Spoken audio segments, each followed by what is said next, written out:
दूसरी सुबह जमींदार, मुनीम और दो आदमी जिनके हाथ में लाठी थी, चारों लोग रामू के घर की ओर चलते हैं।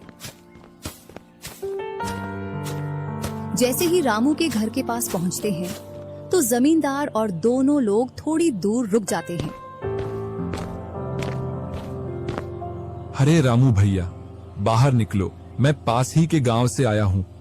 जरूर, जमींदार होगा। मैं आज गेट खोलूंगा ही नहीं। मैं तुम्हारी ससुराल से आया हूँ। तुम्हारे ससुर साहब ने तुम्हारे लिए कुछ रुपए और कुछ आभूषण भेजे हैं, क्योंकि बुढ़ापे की वजह से उनसे यहाँ तक आने की नहीं बन पा रही थी, इस वजह से उन्होंने मुझे भेजा है। इतना सुन रामू के मन में लालच आ जाता है और वे फटाक से गेट खोल देता है। कहाँ है पैसे और धन? क्या तुम्हारा ही नाम रामू है? हाँ, मेरा ही नाम रामू है। कहाँ है धन? यही पास में रखा है, चलो दोनों उठा लाते हैं।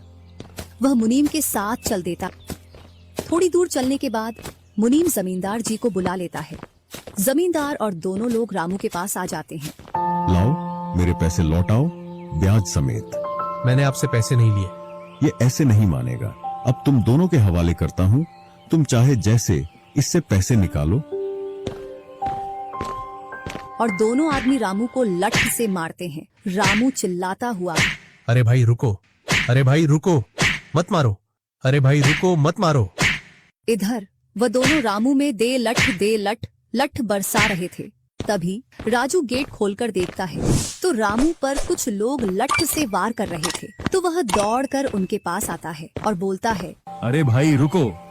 इस रामू ने आज से 5 महीने पहले मुझसे पैसे लिए थे। जब लौटाने की बारी आई तो बहाने कर रहा था। कितने पैसे हैं? 2000। रुको, मैं लाता हूँ।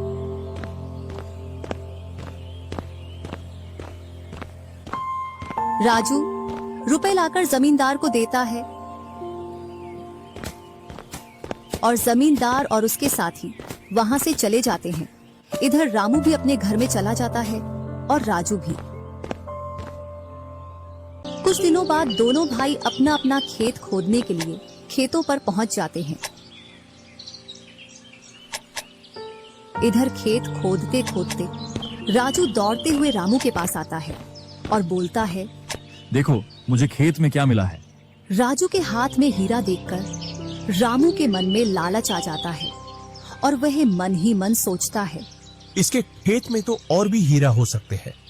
क्यों ना मैं इसको मेरा वाला खेत दे दूं और इसका खेत में रख लूं, जिससे मेरे पास भी बहुत सारे हीरे हो जाएंगे। मैं क्या बोल रहा था, क्यों ना तू मेरे वाले खेत पर फसल कर ले और मैं तेरे वाले पर। इतने दिनों से तू कम जगह पर कर रहा था। और रामू राजू वाले हिस्से को खोदने लग जाता है।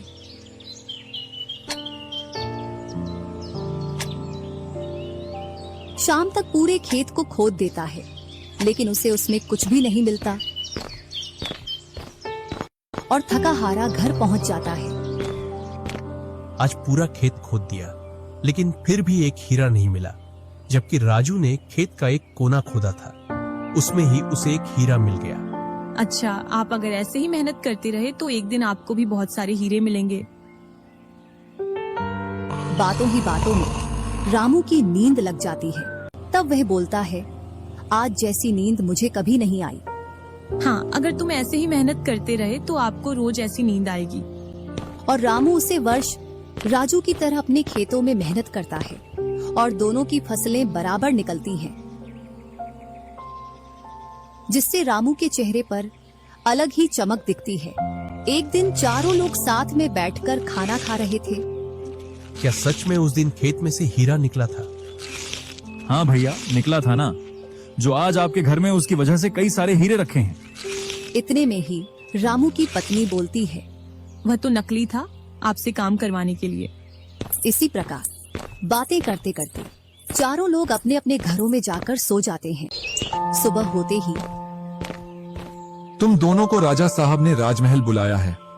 वह दोनों भाई सेनापति के साथ चल देते हैं।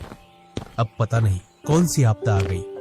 कुछ नहीं, कुछ अच्छा काम होगा, तभी तो हमें बुलाया है। दोनों राजा के पास पहुंच जाते हैं। हमने सुना है इस वर्ष तुम्हारी फसल सबसे अच्छी निकली है और आपने इस बार सबसे ज्यादा राजकोष में कर दिया है। इसी का आप दोनों को इनाम